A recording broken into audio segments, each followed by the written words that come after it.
are you all? Hopefully, all of you guys will be healthy at your home during this tough time. Today is your host, Shubham Kumar, and welcome back to Legal Talk series once again.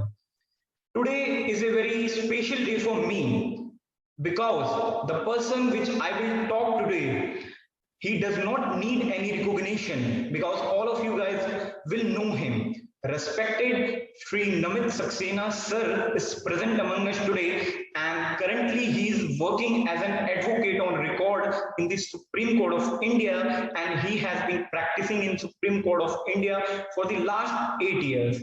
And he was graduated from the NLU Lucknow in the year of 2013, and after then he was also selected candidate for the law clerk cum research associate in the Supreme Court of India. Later then Supreme Court was offered position in the Chamber of Solicitor General of India. And he has been also good academic records. So, sir, today I feel very happy and very pleased that you came on Legal Talk show with Shubham, sir.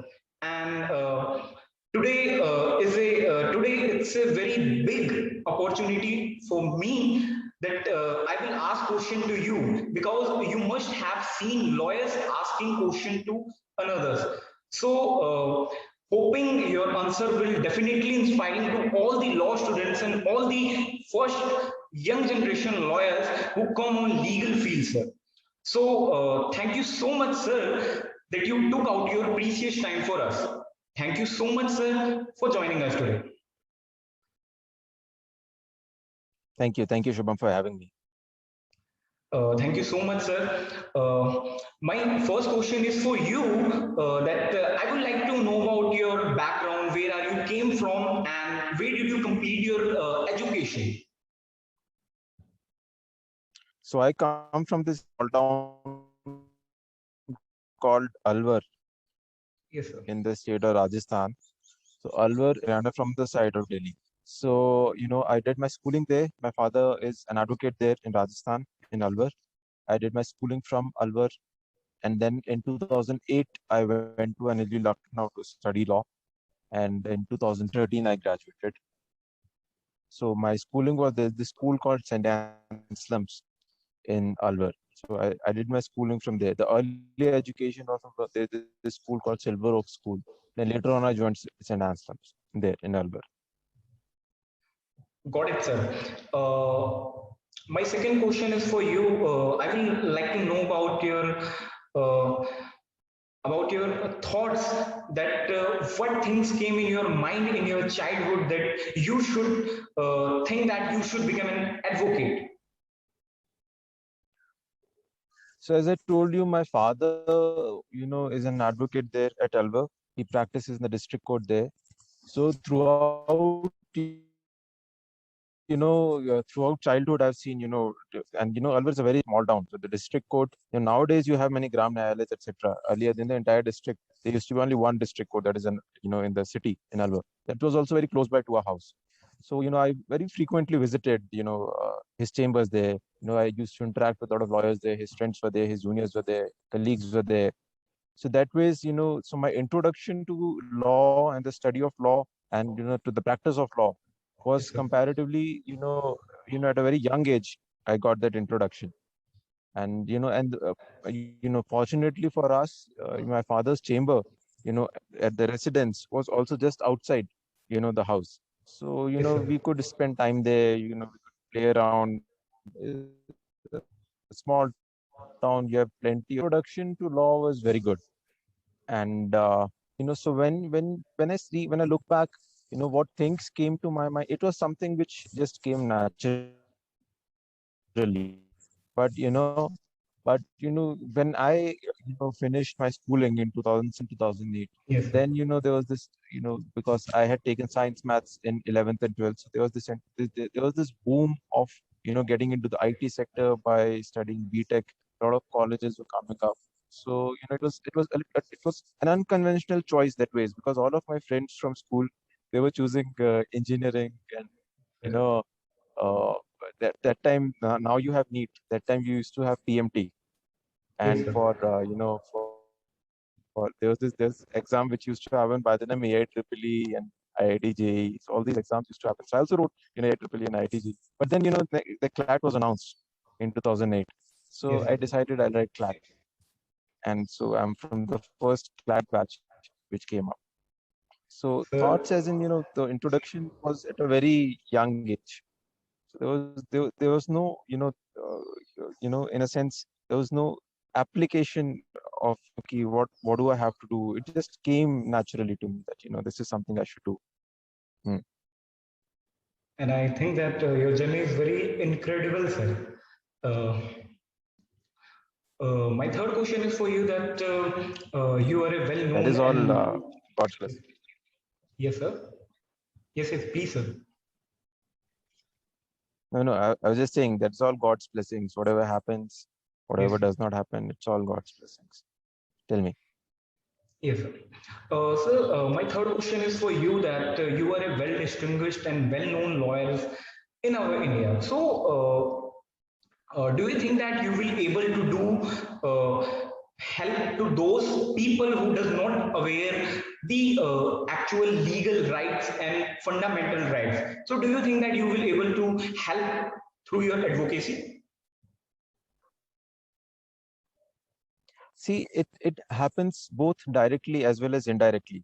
Yes, See, I'll sir. tell you from, so as a matter of principle, I don't charge people who come from marginalized communities, or or widows, or who come from BPL background, or people who are not well-to-do. I don't generally charge them, except for minor, hey, there's something which they directly pay to the clerk order. I don't charge fees from them. This I feel is also, in a way, because see, when you fight for rights, and when you're representing the client to the court, you're assisting the court. So you know the client has to be represented the best. Getting me? So so this is also an indirect help that people were not resourceful enough. See, when you look at big corporate entities, you'll find people who will have to fight at times big corporate entities, and they are resourceful people in the society. So when you take up cases for against them, so you don't look for money. You look for that rights are to be and when you invoke the Constitution directly in the writ court, Constitution Court, or the Supreme Court, or the High Court, so you look for that they should be justice. So you fight for it. So it's something which is directly and indirectly both, which happens throughout the journey. But at times, see, and see, an advocate, in Hindi they say, "एक वकील की दली अच्छे से अच्छी दलील जी भी sir. दलील ही है और जज का खराब से खराब फैसला भी फैसला ही है." जी So, sir. it is your duty to fight your best for your client, and rest, it is up to, the court to decide it. But when you look at fundamental rights which are being enforced in writ courts, it is, primarily, this is how I think, you should not look for money. You should look for, how you can help somebody. And that Yes, help sir. that happens directly, indirectly, in a lot of ways. Yes. Okay. And it's so good, sir. You are also working as a pro bono lawyer, sir. But sir, you are working in a Supreme Court of India for the last 8 years. So can you please share your experience? My experience as in last 8 years, Yes, it's sir. been wonderful. So see, when you come, see, it's not actually 8 years. 1 year I was a law clerk to Justice Kurian Joseph. Yes, sir. So after I finished my clerkship with Justice Kurian Joseph, I was offered a position with Mr. Ranjit Kumar, who had just become the Solicitor General of the country then. So initially I had no case, and I was one of his first juniors when he became the Solicitor General, Mr. Ranjit Kumar. So we used to brief him, we used to make notes. So we had no case, then colleagues also joined. So none of us had any of our cases. It was just simply, you go to the court, assist your senior, you come back, you make notes, you make brief notes, you sit in the conferences, you go back home. So it is, and you get paid, only reasonably. It is how litigation is. Litigation is in a form of tasya. So initially, the initial years there was, no work and no money for us. Then Yes, sir. gradually Right. some work and still no money, and then it will another some more work and still no money. So gradually, people start recognizing you. You start, Fortunately for me, lot of people believed in me. A lot of people started giving me matters for, that you Yes. just argue in the Supreme Court and before the High Court and before the trial courts as well. So I just used to take matters, and there have been instances where, one of my juniors from law school, he came, and item 39 was running. This is before Justice Gokhale. Justice H.L. Gokhale used to be there in the Supreme Court. So Yes. his item was item 43 order. So he came at item 39, gave me a BP, sir, please argue this. I'm not sure if I can, do justice or bail matter. And bail matter is something which is personal liberty. It has to be taken very, very seriously. I took the brief. I said, okay, this is only, four matters. Now, I don't know what will I do, but let me go through it. Fortunately for me, item 41 took long. So item 43, when I argued, on the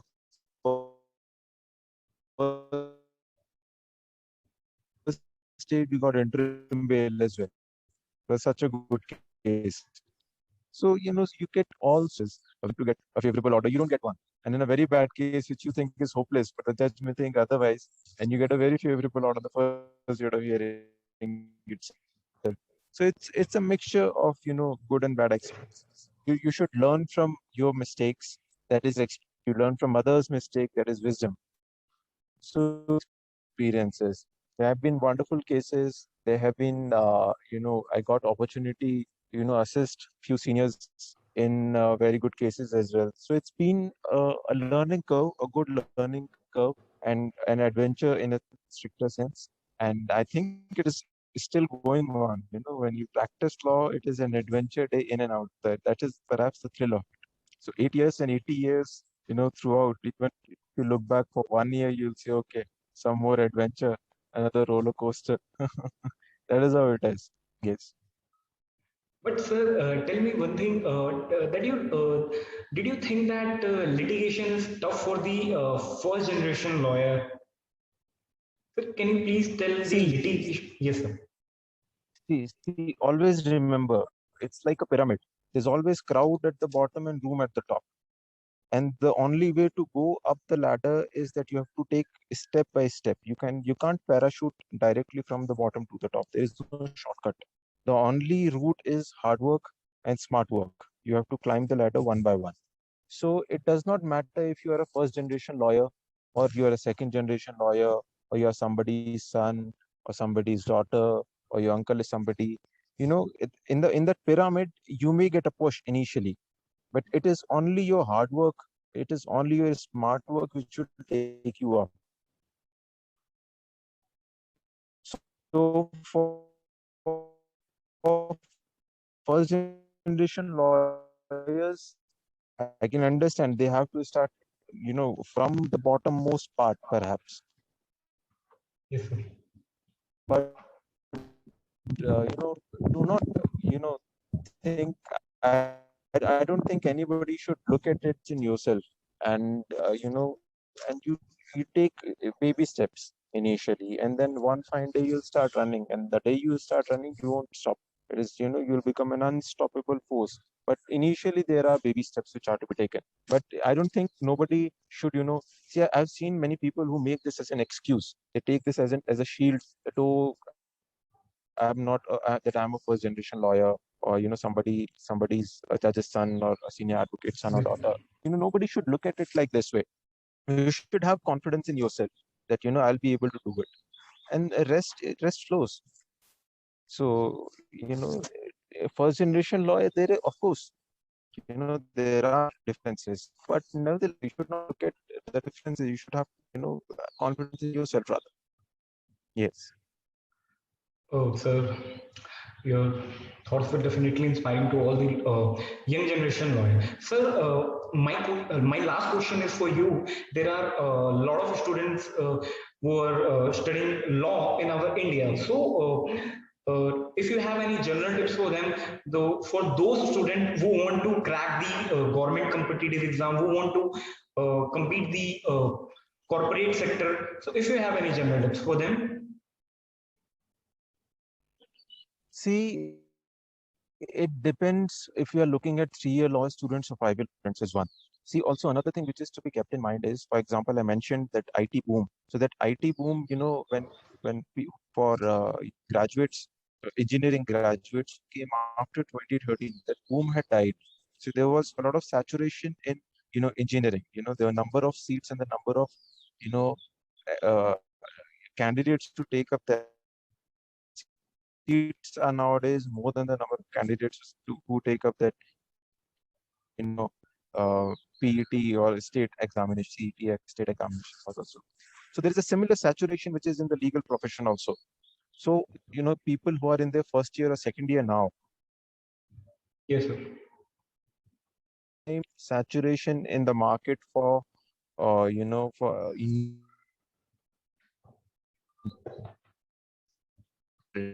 there'll be, new arenas. People who want to write judicial services examinations or start, they should have focus that I have to become a magistrate. I think I have magisterial competence. He should look for question papers. He or she should start reading Ware Act accordingly. And because you'll need to invest at least 2 years. So if you start from third year or after third year, so next fourth year and fifth year, you should dedicate only to this. Leave all internships, leave all, conferences and moot courts and everything. If you have one focus, you have one focus. That's it. Judicial services examinations in case you want it to be done immediately after you graduate in law. In case you want to, enjoy your college life and then take 1 or 2 years off and then write the exam, that may be a different case. For people who want to join corporates after, can as an in-house counsel, they should, do internships in a certain manner. They should not waste time in, experimenting with litigation firms or with lawyers. They should have a clear focus,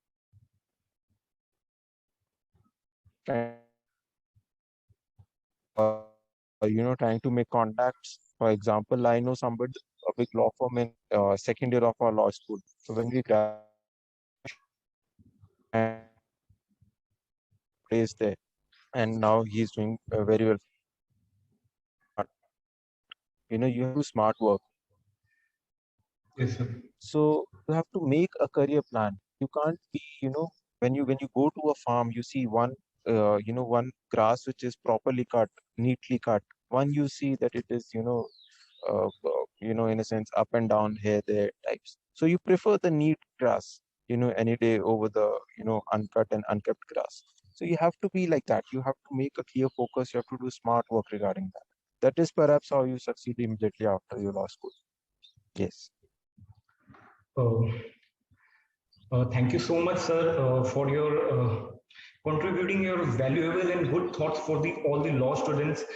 And now it's time to stop the conversation, sir. Uh, Thank you so much once again, sir, for your valuable time. Thank you so much, sir, for joining us today. All the best, Shubham. All the best. Take care. Sir needs your only blessings. Just need your only blessings, sir. You need God's blessings. Who am I to give blessings?